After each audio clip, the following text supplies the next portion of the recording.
Today we're looking at how to play, handle, clean records.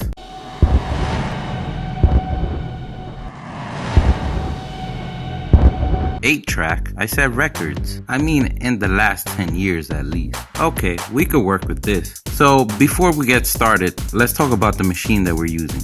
This is the 1x1 portable turntable with built-in speakers. As you notice, speakers right on the front. I really like this one. It's easy to carry all around compared to my other ones. So on this turntable, we do have these additional options, and that's a cool feature of having the built-in speakers. And here on the top, we would have what's standard for most record players. And there you have your stylus. That's what's gonna go ahead and read your record. If you want more information on this record player, I would leave you the link below. So we have the 7-inch. That usually plays at 45 RPM, and it usually only brings one track. And then we have the 12-inch, which is the long play, which usually plays at 33 1/3. The collection. It doesn't matter what you want to collect. You could go from Mozart to Soul Train, from tenors to Neil Diamond, from Spanish to Sinatra. It's your collection. There's no right and wrong. So you never want to touch the inside of the record. Remember, your hands have oil and could cause damage to the record. So you always want to hold it in the outside and the middle, like you're a waiter or a waitress or both. Remember, if you're going to play the smaller one, you're going to need the adapter.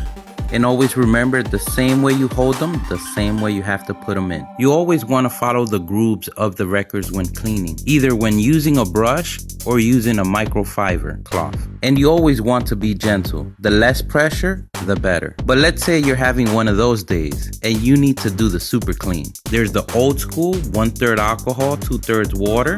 I even seen wood glue. But the one I use, and I also recommend, is the record cleaning solution. It's your safe bet. W40, who put that there? But trust me, you are gonna notice when it's not playing right. So for that, we do have the 3 speeds, the 33 1/3, the 45, and the 78. The bigger the number, the faster it plays. Usually it's written right on the cover or on the circular part of the record. The first thing you want to do is unlock the handlebar. Second, if you're a beginner, you do want to have your record player on auto. Third, you want to raise the lever. Then, you want to move the handlebar to where the record starts. Now, you want to lower the lever. So now, you want to set your volume and let that beast out. Now that you could play the record like a champ. Now, removing the record, it's the same thing, but backwards. And remember, never touch the inside of the record. You always want to have your record standing up. You never want to lay them one on top of the other. This may damage your record. You always want to have them in a safe temperature location. You don't want it to be too cold to create static, or you don't want it too hot to warp your record, and especially not in direct sunlight. If you're storing your record player for a long time, I would always recommend to have a needle cover. This would protect your stylus from damage. And remember, when you're moving, things usually get thrown around. So if your record player comes with a cover, it's always best to have it covered. You never want to leave also a record on the record player. It may accumulate dust, and dust, no good. Don't forget to subscribe, like the video.